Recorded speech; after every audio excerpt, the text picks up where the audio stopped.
বিমান বাহিনীর একজন উচ্চপদস্থ কর্মকর্তাকে যখন অশিক্ষিত গেয় এক মেয়েকে বিয়ে করতে বলা হলো, তখন তার প্রতিক্রিয়া তুলনামূলকভাবে বেশ শীতলই দেখালো।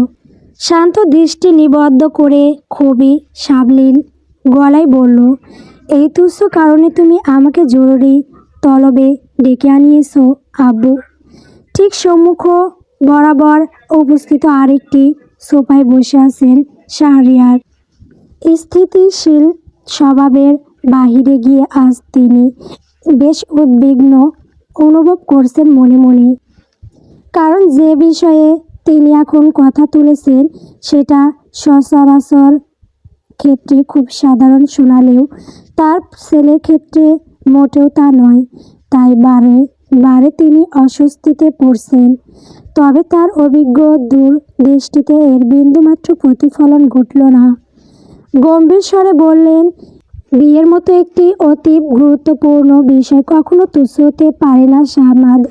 সাদা দাইসাম, তার পুরো নাম উচ্চারিত হয়েছে, অর্থাৎ প্রসঙ্গটা যথেষ্ট গুরুতর। আমি যদি বিয়ে করার জন্য মুখিয়ে থাকতাম তাহলে হয়তো এখন পরিস্থিতি ভিন্ন হতো। কিন্তু তুমি তো আমার মতামত জানো। দাইসামের মাঝে কোনো বিশেষ ভাবাবেগ নেই, শান্ত তনিনীর মতোই ধীরস্থির সে। তবে ধৈর্যশীল শাহরিয়ারের আজ গলার স্বর উঁচু হলো খানিকটা। বিয়ে না করতে চাওয়ার কারণ কি শুধুমাত্র ওর অশিক্ষিত এবং গ্রামের মেয়ে হওয়াই? তাহলে বলবো এতে বাজেভাবে ঠকে যাবে। দাইসামকে খানিকটা মুচকি হাসতে দেখা গেল। এতক্ষণে গিয়ে কিছুটা সহজ হলেও পরিহিত কালো শার্টের গলা অবধি লাগানো কয়েকটা বোতাম খুলে নিল অলস ভঙ্গিতে। পরপর সোফায় পিঠ এলিয়ে দিয়ে পায়ের উপর পা তুলে বসল। দুটো কারণ আছে অবশ্য, তুমি যদি সময় দাও তাহলে বুঝিয়ে বলবো। ছেলে তার কখনো বিনা কারণে তাকে অমান্য করে না, সে বিষয়ে অবগত শাহরিয়ার। তিনিও দাইসামের ইচ্ছের বিরুদ্ধে কিছুই ওর ওপর চাপিয়ে দেন না। তবে আজ সে নিরুপায় ত্যক্ত শ্বাস ছেড়ে তিনি বললেন, শাহমাদ, প্রথমত আমি তাকে অসম্মান করছি না, কিন্তু সে যে অক্ষর জ্ঞানহীন এটা এড়িয়ে যাওয়ার মতো ছোট বিষয় নয়। যার অর্থ সে অবশ্যই বাস্তবতা বিমুখী, সহজ সরল, নির্বোধ ও সাধারণ বোধহীন কেউ, হয়তোবা গরিব পরিস্থিতির শিকারে অত্যন্ত দুর্বল চিত্রেরও।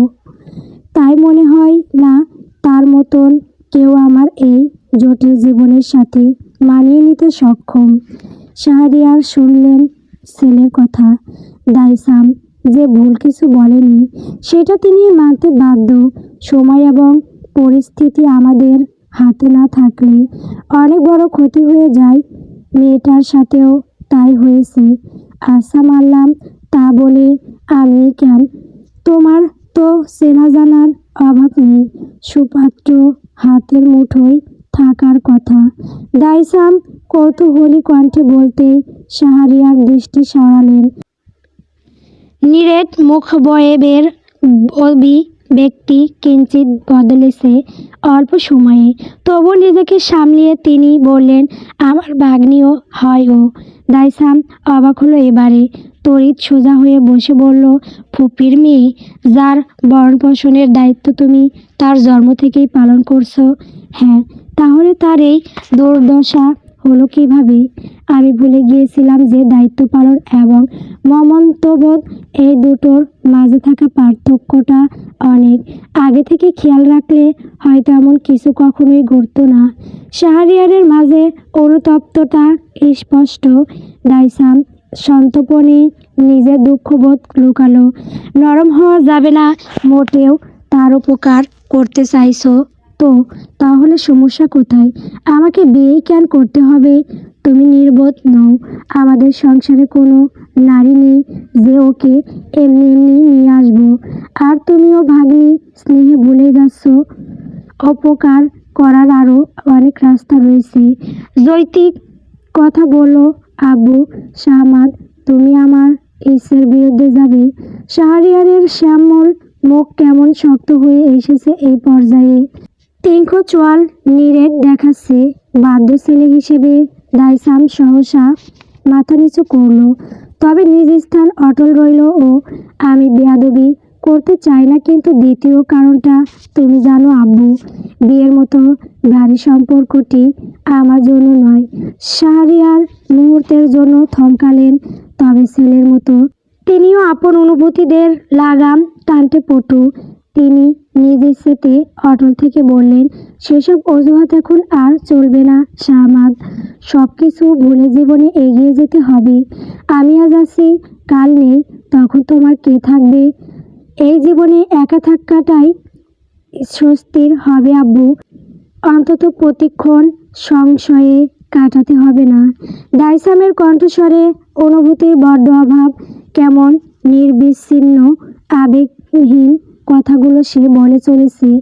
উজ্জ্বল শ্যামবর্ণের সুদর্শন মুখ, ক্লান্তিতে নেই কোনো সংবেদন, কিন্তু প্রীত হৃদয়ের কাছে শাহরিয়ার পরাস্ত হলেন।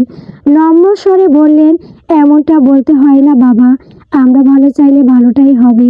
এভাবে নিরাশ হলে জীবনের কোনো অর্থ থাকে? বাবার ভারাক্রান্ত মুখটা দেখল দাইসাম। হঠাৎ শুরু কণিক নয়ন যুগলের অক্ষি পল্লব পার কয়েক ওঠানামা করতেই নজর সরিয়ে নিল ও কিয়ৎক্ষণ চুপ থেকে ভারী স্বরে বলল, আমি আমার ভাগ্যকে ভয় পাই আব্বু, এবং এর কারণটা কিন্তু তুমি। এক মুহূর্ত গলালো না মাত্র। শাহরিয়ার দেখলেন মুখোমুখি থাকা সোফাটা খালি পড়ে আছে এখন। চারপাশের নির্জীব বাতাসে এক সুপ্ত বিষণ্ণতা মিশে গিয়েছে আচমকাই। সব কিছু কেমন স্থবির, অর্থবোধ ঠেকছে। শ্বাস নেওয়াটাও বোধ হয় কষ্টকর ঠেকল শাহরিয়ারের নিকট। মধ্যবয়স্ক শির দ্বারা নুয়ে এলো অজানা কোনো ভারে। গুপ্ত অনুভূতিগুলো কেমন মাথাচাড়া দিয়ে উঠতে চাইছে। মস্তিষ্কে আলোড়ন তুলছে তারা ক্ষণে ক্ষণে। কর্ণকুহরে হানা দিচ্ছে ভোঁতা কিছু শব্দ, তবে তার বাহ্যিক বৈশিষ্ট্যে এর সামান্যতম প্রতিফলন অবধি নেই। কেমন শূন্য ভাবাবেগ সম্পূর্ণ তার নিরেট চেহারা। টিঙ্কু চোখের দৃষ্টিবদ্ধ নিস্পৃহ লোমশ বলিষ্ঠ হাত দুটো গিয়ে কোমরে ঠেকে মুখ উঁচিয়ে ধরে জলে আসমান পানে যেথায় তপ্ত দিবাকরের দীপ্তিময় রাজত্ব বহমান উচ্চতাপে ক্ষণকালের মধ্যে উজ্জ্বল মুখটা নিমিষে রক্তাভ হয়ে এলো। তবুও কিঞ্চিত নড়চড় এলো না তার মাঝে। তার নিশ্চলতায় চোখের সফেদ অংশ ধীরে ধীরে লালচে হতে শুরু করতেই হঠাৎ পকেটে থাকা মুঠোফোনটা হালকা শব্দে বেজে উঠল তার। ঘন কালো ভুকদয় কিছুটা গুটিয়ে এলেও অক্ষিপল্লব নড়ল না একটুও। নীরবে হাতটা সচল করে যান্ত্রিক ব্যবস্থতা কানে ঠেকালো সে। আসসালামু আলাইকুম স্যার। অপর পাশের ব্যক্তির কণ্ঠস্বরে এক চাপা উত্তেজনা স্পষ্ট, তবে দাইসাম নিরুত্তাপ রইল। ওয়ালাইকুম আসসালাম। বলো। ও এলাকায় এসেছে স্যার, আমার চোখের সামনেই আছে এখন। দ্রুত বেগে কথাটি ভেসে এলো বিপরীত পক্ষ হতে। অপ্রত্যাশিতভাবে আকাঙ্ক্ষিত কিছু শুনতে পেয়ে দাইসাম মাথা সোজা করে দাঁড়ালো এবার। অনতি দূরে থাকা বাইকটির দিকে জোহরি দৃষ্টি তাক করে বলল, গুড অ্যালার্ট থাকবো স্যার, আম কামিং। নিজ উত্তরটা জানিয়ে দিয়ে কলটি কেটে দিল দাইসাম। সময়ের সাথে অকস্মাৎ ও শুরু পুরুষালী অদর কোণে তীর্যক হাসি ফুটে উঠল, অথচ অনর রক্তিম নয়ন যুগলে কেমন যেন গহন আধার নেমে এলো ধূপ করে। তিন চোখা মস্তকওয়ালা মাটির উনুন হতে কুণ্ডুলি পাকিয়ে ধোঁয়াগুলো উপরে উঠে যাচ্ছে। যদ্দরুন ছনের রান্নাঘরটি সাদাতে ধুমায় ছেয়ে গিয়েছে। এখান থেকে সামান্য দূরেই কাঠের পিঁড়িতে বসে থাকা কিশোরীর চোখ জ্বলছে এর তপ্ততায়। আপা, তোমার হাত জ্বলে না? পটু হাতটি দ্রুত গতিতে শীত পাতায় লাল মরিচ বেটে চলেছে। বড্ড অবলীলায় কাজটি করে হচ্ছে, যেন অভ্যস্ত সে। তন্মধ্যে আগত প্রশ্নে ক্ষীণ হেসে উঠল ব্যস্ত মানুষটি। হাতের ব্যাগ ত্বরান্বিত করে বলল, এই মরিচে যদি হাত জ্বলে তাহলে তো এতদিনে মনটাও পুইরা কয়লা হইয়া যাইত রে সাথী। কণ্ঠে তার তাচ্ছিল্য বোধ পেলব উষ্টে ছড়িয়ে পড়েছে বিস্তের হাসি। সুচি মুখায়বে নেই কোনো উদ্বেগ। রক্তিম স্বচ্ছ শুভ্র মুখটি দেখে সাথী আর কিছু বলে না। দুহাঁটুর মাঝে মুখ দাবিয়ে ওর বড় আপার কাজ দেখিয়ে চলে। ও এখানে এসেছিল তার কাজে সাহায্য করতে, অথচ সেগুলোর কিছুই করতে হচ্ছে না। চুপচাপ আরামে বসে আছে। অবশ্য সামনে বসা রমণী কখনো কিছু করতেই দেয় না ওকে। আপা মোখলেস বাড়িতে আইয়া এখন হাঙ্গামা করতাছে। রান্নাঘরের ফাঁকা দরজার জায়গা গলিয়ে হাঁপিয়ে ওঠা মুখটি ঢুকিয়ে দিয়েছে 9 বছর বয়সী রবি। কণ্ঠে ওর আপার অস্থিরতা, চোখে মুখ কোনো এক চাপা উত্তেজনায় জকমক করছে। শিল পাতায় চলন্ত হাতটি এ যাত্রায় থমকে এলো। শান্ত দৃষ্টি এক পলকে ক্ষিপ্ত হয়ে উঠল সহসা। ঘাড় ঘুরিয়ে দ্রুত কণ্ঠে বলল, তুই দেখছস? হ, মাটির কলসি ভাঙ্গা ওডানে ফেলছে। দ্বিতীয় কোনো নিশ্চয়তার প্রয়োজন পড়ল না তার। উনুনের মধ্যে জ্বলতে থাকা কয়েকটি লাকড়ি সরিয়ে দিয়ে জ্বালা কমিয়ে নিল আগে।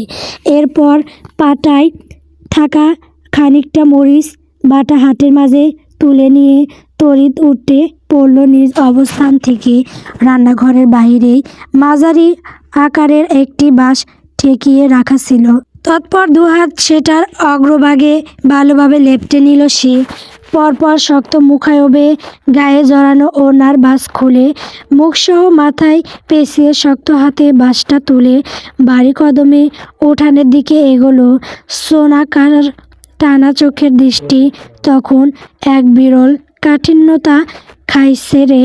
মোখলেস, আজ তুই শেষ, বিড়বিড় করে রবিও দৌড়ে পিছু নিল ওর আপার। অথচ কিশোরী সাথী তখন ভয়ার্ত মুখ করে দাঁড়িয়ে রইল অন্দরে। শেষ বয়সে এসে বিদ্যাকে জীবনটা যেন অতি কষ্টে কাটাতে তো হচ্ছে। যদিও এক সময় ভরা সংসারই ছিল তার, সুখের মাঝে ছিল বসবাস, তবে তাসের খড়ের মতোই আচমকা সব ভেঙে গুড়িয়ে গেল। একমাত্র সন্তান মোখলেস আটকা পড়ল মরণ নেশায়, হয়ে পড়ল মাদকা শক্ত। সমাজ অভ্যাসটা বলে দিনরাত ব্যয় করা শুরু করলো অচ্ছদ সঙ্গে। সেই অশুভ চক্রে সে ঠিক এতটা বাজেভাবে ফেঁসে গেল যে সহায় সম্পত্তি সব হেরে বসলো। গোটা পরিবারকে চোখের পলকে নামিয়ে দিল পথে। এরপর আর স্ত্রী সন্তানও রইল না তার সাথে। আপন রাস্তা মেপে নিল তারা, কিন্তু মা হয়ে ছেলের মায়া ত্যাগ করতে অপরাগ হলেন বয়স্কা মানুষটা। তবে মোখলেস তখন মানবিকতা ভুলে গিয়েছিল। তার কাছে সম্পর্ক, আপনজন সব কিছুর উদ্বেগ গিয়ে তখন নিজ পিপাসা মেটানোই ছিল মুখ্য। তাই তো পোড়া মাকেও অত্যাচার করতে বিবেকে বাদ সাধল না ওর। সামান্য সবজি বিক্রি ও অন্যের কাজে সাহায্য করে মায়ের যা আয় রোজগার হয় তাতেও হানা বসাতে কালে বদলে চলে এসে বাড়িতে অশান্তি করেছে। আজও সেরকমই একটি দিন ছিল। বেশ সময় বাদে সে বাড়িতে এসেছে, তবে নিজ প্রয়োজন পূরণে যদিও তাকে দেখতে বেশ সুবিধার লাগছে না। দু পায়ের ওপর সোজা হয়ে দাঁড়াতে পারছে সে না। সে মাথাটাও কেমন অপ্রকৃতস্যের ন্যায় দুলছে ক্ষণে ক্ষণে। উদম রোগাতে কালসে শরীরটার অবস্থা শোচনীয়। চোখ জোড়া রক্তিম, উস্কো খুস্কো লম্বাটে এলোমেলো চুলের বেহাল দশা। প্রথম দর্শনেই বিদঘুটে প্রভাব ফেলতে যথেষ্ট তার এই বাহিক অবয়ব। তুই টাকা দিবি কি না ক? জোরালো আওয়াজে প্লাস্টিকের জগটা মাটিতে আছড়ে ফেলল সে। দন্তপাটি কিরমির করে বাজে শব্দ তুলল সে। মায়ের প্রতি নেই তার বিন্দুমাত্র সম্মান।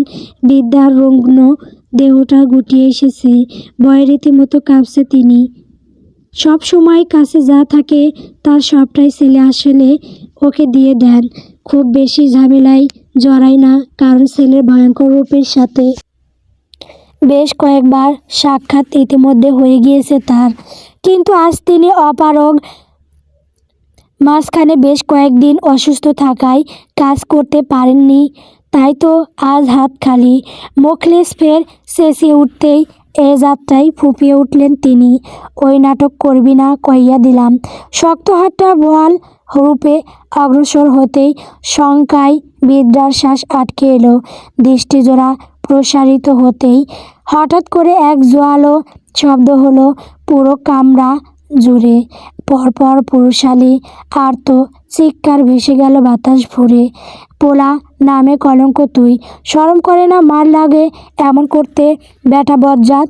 ঝাঁঝালো কণ্ঠের অধিকারিণীর উপরই বাঘ। কালো অন্যায় ঢাকা গায়ে জড়ানো রং নষ্ট হয়ে যাওয়ার মিষ্টি বর্ণের জামা। মেয়ে হিসেবে উচ্চতায় সে যথেষ্ট এগিয়ে। চিকন আনন্দ তবুও যেন বলের কোনো কমতি নেই। হাতে ধরা বাঁশের এক একটি আঘাতে পুরো পরিবেশ যেন কেঁপে কেঁপে উঠছে। আজ তোরে এমন শিক্ষা দিমু, জীবন আর এ মুখও হবার সাহস পাবি না। মুখলেসের অবস্থা তখন খারাপ। এমনিতেই শরীরে শক্তি নেই, উপরন্ত এক একটি মার দাঙ্গা প্রহার তার সাথে সাথে যেন পুরো দেহের চামড়া জ্বলে পুড়ে উঠছে। কি হচ্ছে বুঝতে পারছে না সে। মাটিতে মুখ থুবড়ে পড়ে গুঙ্গিয়ে উঠল তৎক্ষণাৎ, ওই থাম তুই, আমারে চিনোস না? মাইরা হাড্ডি সার পিঠের ওপর নতুন উদ্দামে আঘাত করতে করতে মেয়েটি আবারও চেঁচিয়ে উঠল, চুপ কর তুই। কে কার হাতে মায়ের খাইতাছে তা তো দেখাই যাইতাছে। বদমাইশ কোহানকার। অদ জাগরিত মস্তিষ্কে মোখলেস খুব বেশি সুবিধা করতে পারল না। ব্যথায় সে কাতর। কোনো মতে মাটিতে আস্তে আস্তে ও দরজার পথ ধরল। কিন্তু তেজস্বী সে তখনও ছাড়বার পাত্রী নয়। পিছু নিতেই বিদ্যা এসে আটকালেন ওকে। সালুমা হইছে, আইজ ওর উচিত শিক্ষা হইছে, এখন তুই থাম। মেয়েটা তখন কিছুটা হাঁপাচ্ছে, সর্বোচ্চ শক্তি প্রয়োগ করে ফেলেছে আজ। ওভাবেই শ্বাস ফেলতে ফেলতে বলল, তুমি আমারে ডাক বাড়াও নাই কেন? বিদ্যা লজ্জায় মাথা নত করলেন। চোখ দিয়ে তার অবাধে জল পড়াচ্ছে। চোহের পানি ফালাইয়া লাভ নাই, হাতে মরিচ বাটা আমার।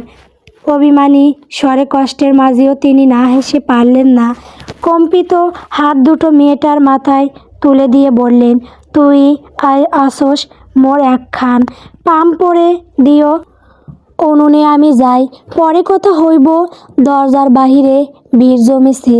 একটু আগের ঘটনা সবই লোকজন আনন্দের সাথে উপভোগ করেছে, অথচ প্রয়োজনের সময় অসহায় মানুষটার সাহায্যে কেউ এগিয়ে যায়নি।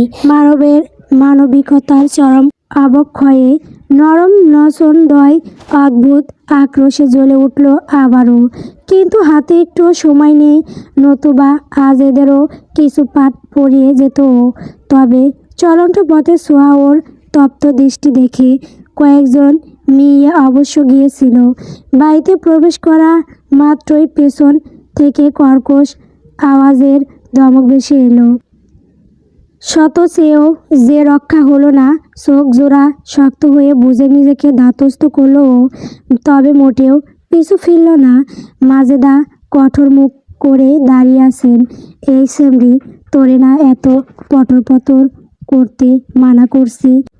মাইয়া মাইনুষের কিন্তু এত ওরণ ভালা না কইয়া দিলাম। মান সম্মান তো সব শ্বাস করবি।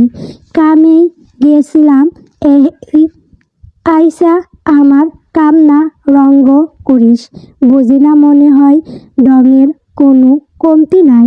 কঠিন কুৎসিত শব্দগুলো চুপচাপ শুয়ে নিল ও। কথায় কথা বাড়বে এখন। কিছু না বলে রান্নাঘরের দিকে এগোতে মাজেদা ফের বললেন, তোর যে বিয়া লাগছে হে তো কি বুইলা বসছস নি, কাম কইরা গিয়া ঘরে দেখবি সোজা, সাথে মেহেন্দি পরাই দিবনি, বেশি ফাল পারবি না কইলাম। নিজের মতো করে কয়েকটি তপ্ত বাণী শুনিয়ে দিয়ে মাজেদা প্রস্থান নিতেই গায়ের ওড়নাটা টেনে খুলল ও দক্ষ হাতে সেটা কোমরে পেঁচাতে পেঁচাতে অদর বাঁকিয়ে খানিকটা হাসল। পরপর শ্লেষাত্মক স্বরে বলল, এই আমি রিয়া বইলে তো। ধরিত্রীপুরে সন্ধ্যা নেমেছে বেশ খানিকক্ষণ। অন্তরিক্ষ এখন নিকষ কালো অন্ধকারে চেয়ে। আজ বোধ হয় অমাবস্যা। জলজলে গলাকার বসতটি পুরোপুরি অনুপস্থিত, যেন কোনো অশুভ শনির ইঙ্গিত। তবে প্রাকৃতিক এই আধারকে কাটিয়ে মানব সৃষ্টি আলোয় মেতে উঠেছে সকলে।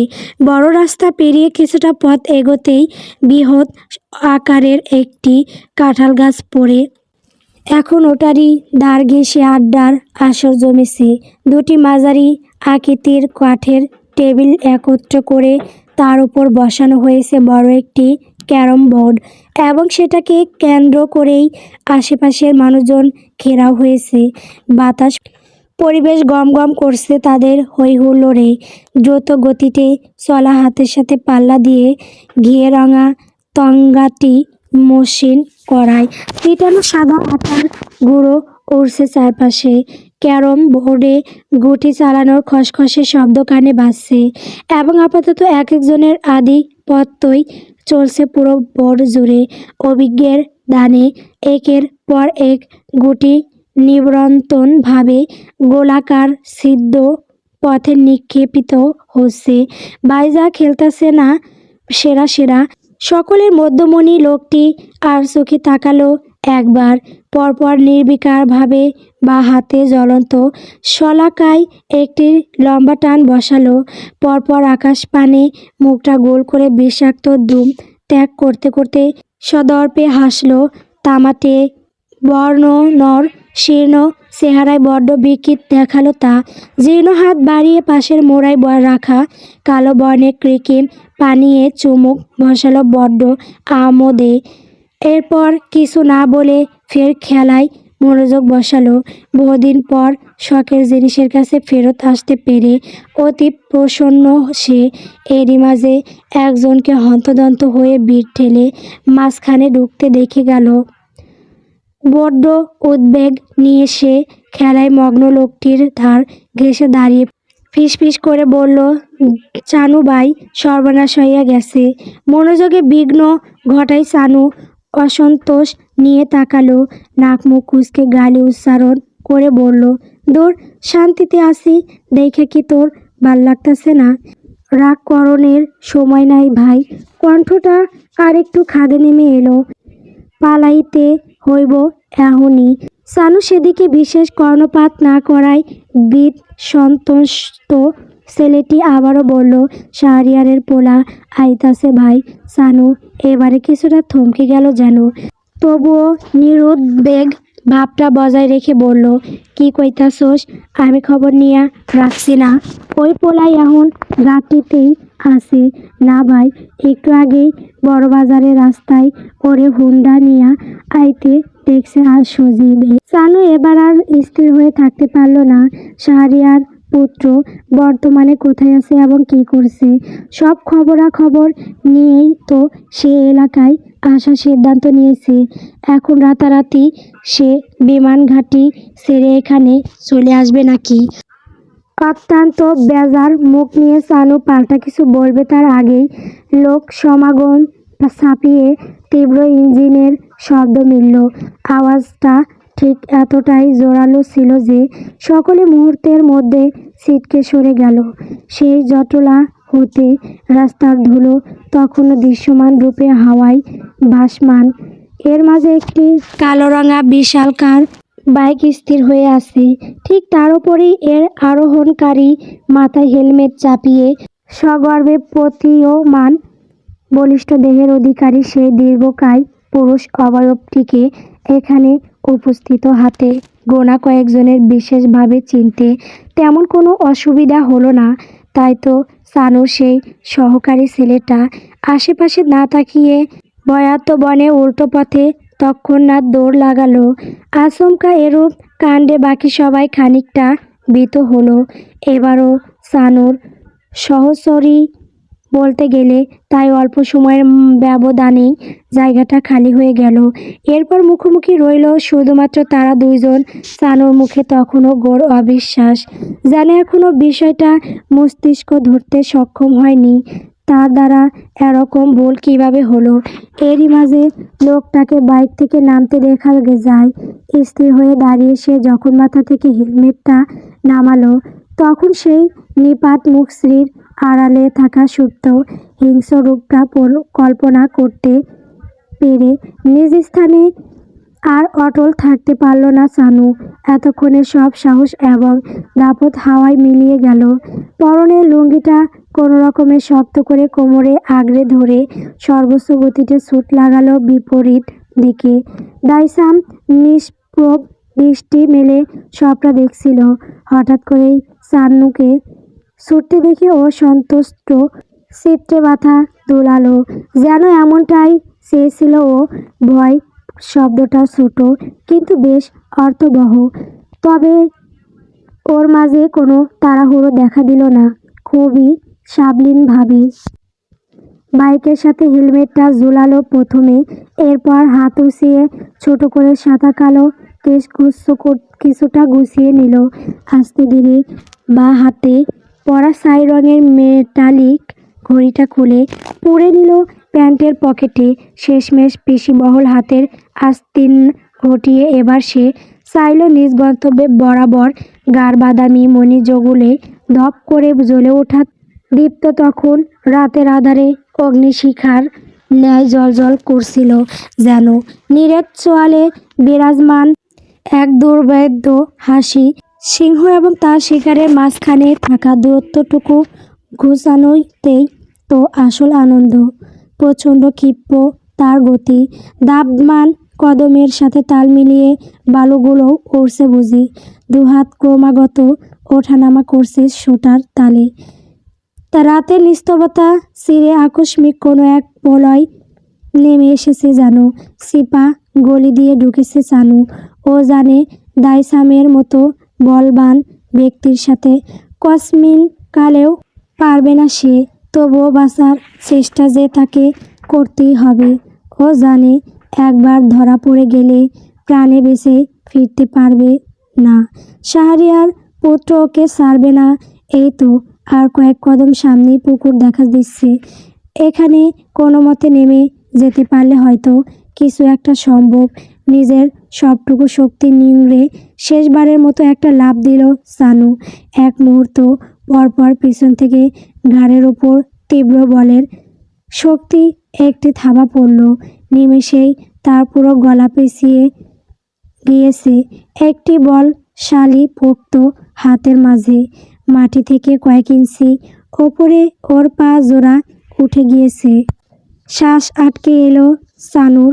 মুখের রক্ত সরে গিয়ে ফ্যাকাশে প্রাণহীন হয়ে গেল আকস্মিক। হতচকিত চোখের মণিজোড়া হলো স্থির। নিজ ধ্বংসের দুয়ারে তোকে স্বাগতম, ফরমাল কর্পোরাল মোসাদ্দেক সানু মিত্রা। কানের কাছে বজ্র নিদানি স্বরে এই ভয়াল শব্দগুলো একের পর এক উচ্চারিত হতেই সানু বুঝলো এবার আর নিস্তার নেই ওর। এখন সব পুরনো হিসাব নিকাশের খাতা খোলা হবে ধীরে ধীরে। ও তো কেবলমাত্র এর আরম্ভকাল। মাথার ওপর নিম্ন পোর্টেলজের একটি হলদেটে বাতি জ্বলছে যদ্দরুন আলো আধারের মাঝে। দোদুল্যমান রয়েছে চারপাশটা পুরনো ফাটল ধরা রক চটা দেওয়াল জুড়ে ঘন শাওয়ালার অস্তিত্ব, যাদের উপর প্রতিফলিত ম্লান আলোয় তৈরি হওয়া লম্পাটে ছায়াগুলো পরিবেশকে ভারী অশরীরী করে তুলেছে। এখানকার ঘমট অস্বস্তিকর বায়ুতে মিশে আছে অদ্ভুত স্যাঁতসেঁতে গন্ধ, যাতে মরিচ চাপ দেওয়া লোহাও বিদ্যমান। আদুরে কথায় টপ টপ করে জল বিন্দু গড়িয়ে পড়ার তীক্ষ্ণ আওয়াজ ক্ষণে ক্ষণে মস্তিষ্কে আঘাত হানছে। পায়ের নিচে শক্ত মাটির অবস্থান থাকলেও নিজেকে এই মুহূর্তে এই জাগতিক কিছু মনে হচ্ছে না। সব কিছু কেমন এক ঘরের মাঝে টেনে হিঁচড়ে নিয়ে যাচ্ছে ওকে। সময়ের সাথে পাল্লা দিয়ে বাড়ন্তন এর হৃদস্পন্দনের হার বারে বারে বিরাট কোনো অনিসংকেত জানান দিচ্ছে যেন। তামাতে বর্ণের ত্বক ঘামে ভিজে জবজবে, নিবু নিবু হলুদাভ দৃষ্টি সম্মুখে অবস্থানরত দীর্ঘকায় পুরুষ অবয়বটির দিকে, যে আপাতত বড্ড ভাবলেশীন হয়ে নিজ আসনের ওপর পায়ে পা তুলে আমোদিত ভঙ্গিমায় হয়ে বসে আছে। অভিব্যক্তহীন মুখশ্রী, তার শান্ত দৃষ্টিজোড়া হাতে থাকা যান্ত্রিক চারকোনা বস্তে নিবদ্ধ। এক অক্লিষ্ট ঢোক গিলে চানু পুরো অন্তর ছেয়ে যাওয়ার ভয়াল এক অনুভূতি ওকে আপাদমস্তক পুরোপুরি গ্রাস করে নিয়েছে এতক্ষণে। চেয়ারের সাথে পিঠ মোড়া করে বেঁধে রাখা হাত দুটো ছোটানোর ইচ্ছায় আরও একবার ব্যথার চেষ্টা চালায়ও। ফলস্বরূপ রোগাটে হাতের চামড়া উঠে গভীর ক্ষত সৃষ্টি হয় পুন্ডায়, কিন্তু বাঁধন ছিঁড়ে না একটুও।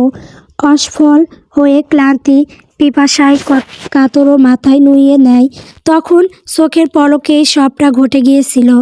পিছন থেকে একটা পাষণ্ড হাত ওকে আগড়ে ধরে তৎক্ষণাৎ পাশে থাকা শক্ত গাছে আছড়ে ফেলেছিল। আক্রমণকারী যেন কোনো অতীব বলের অধিকারী। মাথার পিছনে চিনচিনের ব্যথায় ধরুন মুহূর্তে জ্ঞান হারিয়েছিল চানু। অতঃপর জাগ্রত অবস্থায় নিজেকে এখানে বদ্ধ অবস্থায় আবিষ্কার করেছে। আমি কিছু করিনি, আমি কিছু জানিও না, দয়া করে আমাকে ছেড়ে দিন। কথা বলার ভঙ্গিমাতেও পরিবর্তন চলে এসেছে, সাথে কণ্ঠ নেমে এসেছে বিনয়ী ভাব। ধরাশায়ী পরাজিত সত্তার সেই মিয়ানো স্বর শুনতে পেয়ে এতক্ষণে শান্তমণি জোড়া কেমন স্থির হয়ে উঠল। চট করে মোবাইলটা পকেটস্থ করে সোজা হয়ে বসল সে। অপর পক্ষের মুখোমুখি হতে ছড়িয়ে রাখা দুপায়ের ওপর দুই কোণই ঠেকিয়ে মাথাটা নামিয়ে আনলো খানিকটা নিচে। বিৎসন্তস্ত দুর্বল দৃষ্টিতে আপন কাঠিন্যে ভরপুর ভয়াল নজর তাক করে বলল, কিছু যদি নাই করে থাকিস তাহলে এতদিন আমার থেকে পালিয়ে বেঁচেছিস কেন? আর কেনই বা আমাকে আজ দেখে উল্টো পথে দৌড় লাগিয়েছিস? কিছুই যদি না জেনে থাকিস তাহলে ভয়ে থরথর করে কাঁপছিস কেন? চানুকে ভীষণ অপ্রস্তুত দেখালো। শুকিয়ে শশীর হয়ে আসা কণ্ঠনালী ভেদ করে আরেকটি শব্দ উচ্চারিত হলো না। প্রত্যাশিত এই হঠাৎ নীরবতায় দায়স্বামীর শান্ত মুখশ্রী সহসা পাল্টে এলো। কণাকার চোখের বাদামি গহ্বরকে বিস্তৃত করে রাখা সাদাতে অংশ ক্রমশ লালচে হতে থাকে। ঠোঁটের কোণে নিস্তরঙ্গ একরাশ নির্লিপ্ততা বহমান। সোচালো চোয়াল অবাধ্য দৃঢ়তায় লেপ্টে গেল। কণ্ঠস্বর নিঃসারিত, প্রতিটি অক্ষর শব্দ গিয়ে চানুকে বিদ্ধ করল চরমভাবে। তোর ধর্ম এবং কর্ম জ্ঞান কি বলে চালু? মনে আছে কিছু? নিজের করা সেসব প্রতিজ্ঞাগুলো কী ছিল?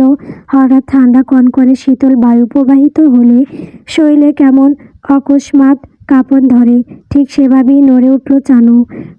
পাপ নিজ হাতে করা বা কোনো পাপকে সম্মুখে সংঘটিত হওয়ায় সায় দেওয়া, এই দুয়ের মাঝে কোনো পার্থক্য নেই, বিন্দুমাত্র নেই। জীবনে নিজ হাতে ঘটানো পাপের সংখ্যা নিহাতেই কম নয়। তবে সে একটি দিন চানু কিছু না করেও যেন অনেক কিছু করে ফেলেছিল। স্বীকারোক্তি না দেওয়ার উপায় না পেয়ে চোখ জোড়া শক্ত করে বুঝে চানু।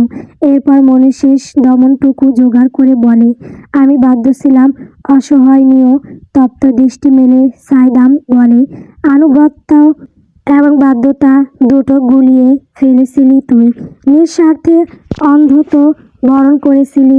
চানুর কী হলো কে জানে? মৃত্যুর নিকটে ভেবেই হয়তো নিজের সমস্ত বোধজ্ঞান হারানো। পরপর মাথা উঁচিয়ে চেঁচিয়ে উঠল সহসা, আমার মতো সোনুপুটিদের ধরা পর্যন্তই তোর দৌড়, এরপর সব শেষ। ওই রাখবো গয়ালদের ধারের কাছে যেতে যেতে এই জীবন ফুরাবে তোর।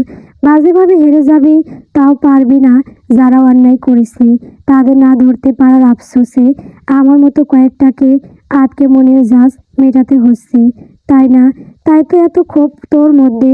স্থির চোখে তাকিয়ে থাকতে থাকতে এক সময় শুরু অষ্ট বেঁকে গেল শ্লেষান্ত হাসির তরে, অথচ পাথুরে দৃষ্টি যেন আরো ভয়ঙ্কর রূপ ধারণ করলো।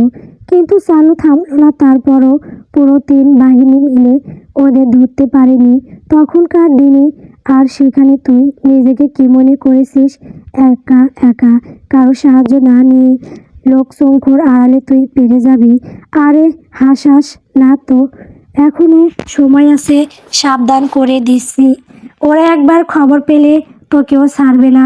মরার ভয় কার না থাকে। থেমে যা এখানেই। বলা শেষ, বউ তুলে তাচ্ছিল্য স্বরে জানতে চাইল দাইসাম। সানু তখন হাঁপাচ্ছে, কথাগুলো অটল ভঙ্গিতে বললেও ভয়ে তখনও ওর অন্তঃসার অচল। তুই যে খেলায় নেমেছিস সেখানে শুধু ধ্বংসই আছে শাহমাত। বিজ্ঞের ন্যায় মাথা দুলিয়ে উঠে গেল দাইসাম। ডান দিকে কয়েক পা হেঁটে নিমিষেই মিলিয়ে গেল আলোর উৎসের কাছ থেকে। অথচ আতঙ্কিত চানু তখন কর্ণাধার উঁচিয়ে বসে আছে। এরপর হঠাৎই লোহার কড়কড়ে দাতব শব্দ পুরো কক্ষ জুড়ে আলোড়ন তুলে। সিমেন্টের মেঝের সাথে জোরালো ঘর্ষণে শরীরের প্রতিটি লোমকূপ শিউরে উঠে। তৎক্ষণাৎ কালো গ্লাভস পরা হাতে ধরে রাখা একটি সরু ধারালো এবং লম্পাটে মরিচা ধরা লৌহ বস্তু। আগত দয়াসময়ের প্রতিটি কদম ভারী অথচ ধীর, যেন বিদ মানুষটার মাঝে বেঁচে থাকা কয়েক ফোঁটা সাহস বলা পর্যন্ত নিংড়ে নিংড়ে শেষ করতে চায়। ধ্বংস সবসময় দ্বিপাক্ষিত হয়। তাই তো এবার পালা ওদের। বজ্র কঠিন স্বর ধ্বনিত হলো চারপাশে। সেদিন ওদের দ্বারা গঠিত সামান্য একটি ক্রুটির পরিণাম হলাম এই আমি।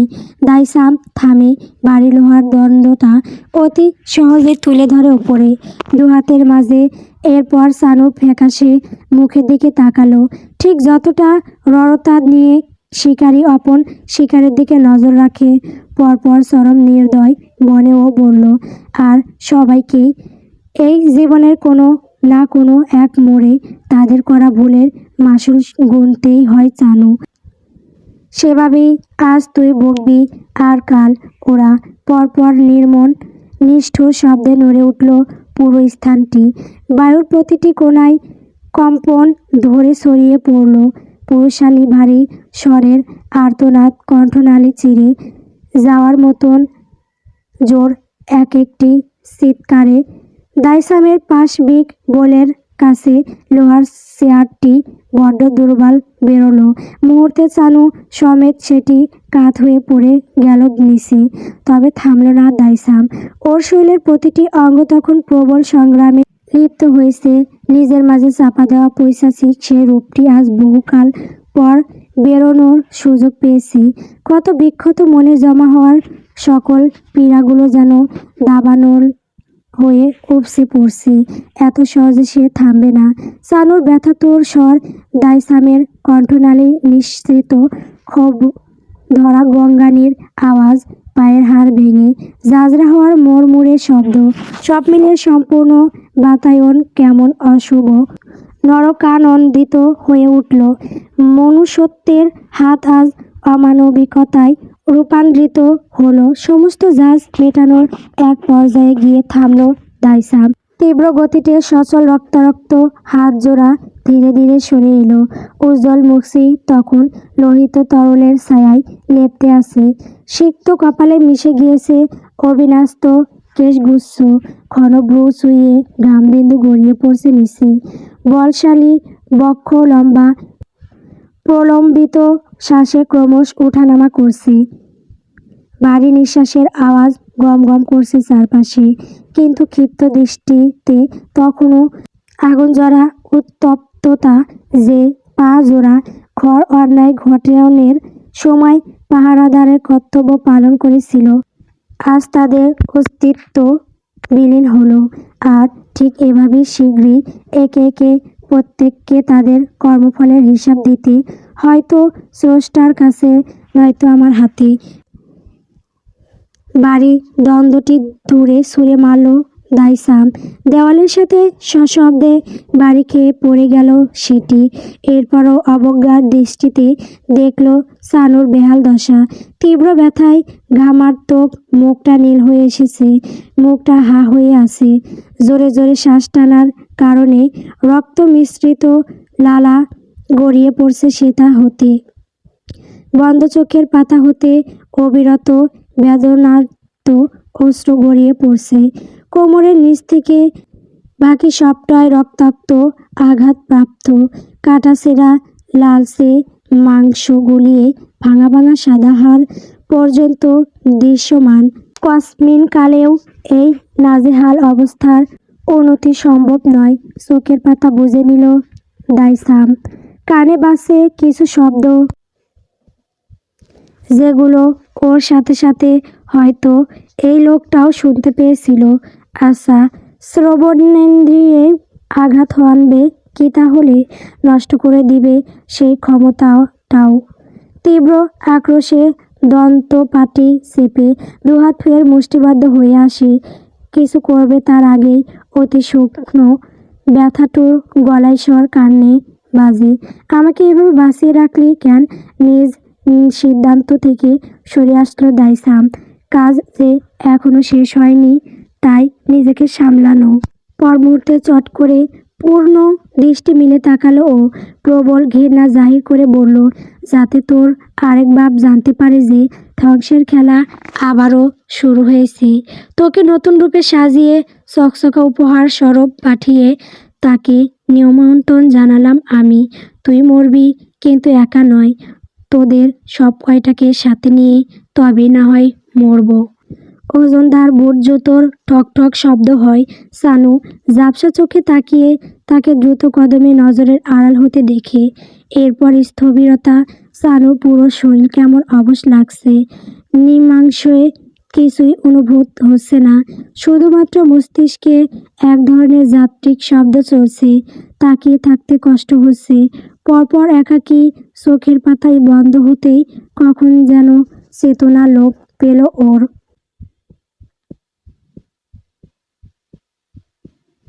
নেমেছে বহুক্ষণ হলো। প্রকৃতিতে নিস্তব্ধতা নেমে এসেছে। গ্রামীণ এলাকার প্রধান সড়কেও এই মুহূর্তে খুব একটা যানবাহনের চলাচল নেই। রাস্তা জনমানব শূন্যই বলা চলে। অধিকাংশ ল্যাম্পপোস্টের লাইন আলো নিভিয়ে দেওয়া হয়েছে। পথের দুয়ারে থাকা লম্পাটে বিশালাকার বৃক্ষরাজিও যেন মাথাটা নুইয়ে রেখেছে। সবটা নীরব, কোলাহল মুক্ত। তমসাচ্ছন্ন রজনীর এই ঘর স্তব্ধতা ভেদ করে বাতাসের বেগের সঙ্গে পাল্লা দিয়ে চলছে একটি কালো রঙের বাইক। এর ঘূর্ণায়মান চাকার গতি অতি ক্ষিপ্র, যেন আরোহীকারী তার মনের সকল জাজ ওখানেই মেটাচ্ছে। মন মেজাজ তার এতটাই বিক্ষিপ্ত যে বাইকের হেলমেটের আলো অবধি জ্বালিয়ে রাখেনি সে। মন মর্জি মোতাবেক অজানার উদ্দেশ্যে বুঝি পাড়ি জমিয়েছে। পকেটে থাকা মোবাইলটা ক্ষণে ক্ষণে কেঁপে উঠছে। নিশ্চয় পিতা মহাশয় বারে বারে যোগাযোগ করার চেষ্টা করছে। অথচ এত ভীষণ বিলিপ্ত।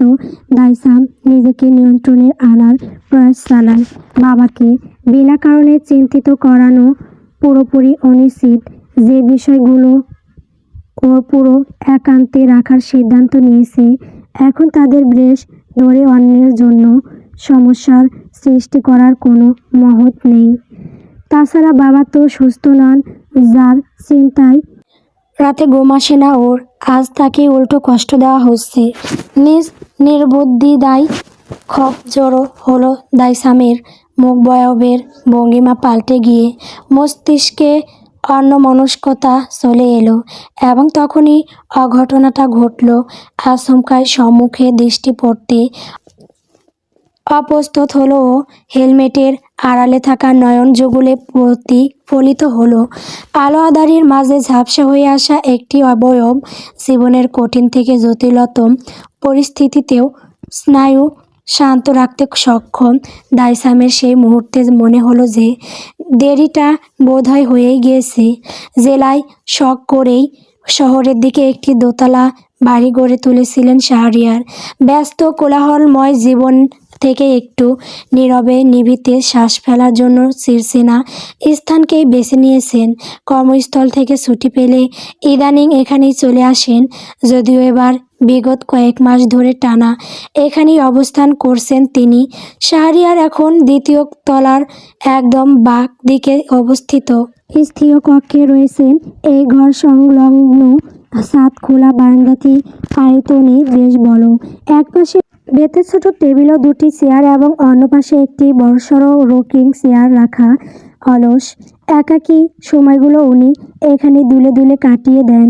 কখনো হাতে থাকায় কিছু হাদিসি বই, নিত্যদিনের খবরের কাগজ কিংবা কখনো সিয়াওত উপন্যাসগুলোর নরম হয়ে আসা পাতায় জমে থাকা ধুলো কোণা পরিষ্কার করে পুরনো স্মৃতি রোমাঞ্চনে মনোনিবেশন করেন।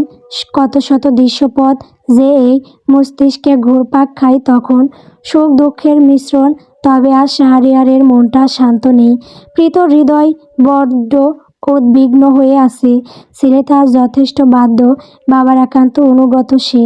যদিও আজ দুজনের মতো বিরোধ হয়েছিল, তবে সেটা যৌক্তিক কারণেই।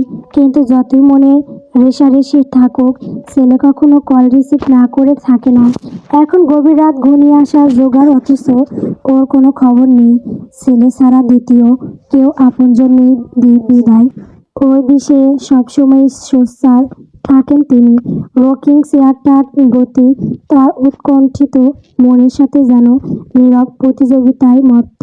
নীরবতার মাঝে ক্যার ক্যার করে শব্দ করছে সেটি। শাহরিয়ারের কপাল বেয়ে ঘাম গড়ায়, দৃষ্টিতে নেমে আসে অসহায়ত্ব। উপায়ান্তর না পেয়ে শেষমেশ বাড়ি থেকে বের হওয়ার সিদ্ধান্তে উপনীত হতেই একটি পরিচিত নম্বর থেকে কল চলে আসে, যাকে এই অসময়ে মোটেও আশা করেনি শাহরিয়ার। নিজেকে সামনে কলের জবাব দিতে অপর পাশ থেকে একটি অস্থির কণ্ঠস্বর ভেসে আসে, চাচা, এইমাত্র শাহমাদ ভাইকে সদর হাসপাতালে দেখলাম। গল্প বহিত শিখায় রক্তাম্ব। বন্ধুরা, গল্পটি কেমন হয়েছে কমেন্ট করে বলবেন। পরবর্তী পর্ব পাওয়ার জন্য অবশ্যই আমার চ্যানেলটিকে সাবস্ক্রাইব করবেন। ধন্যবাদ।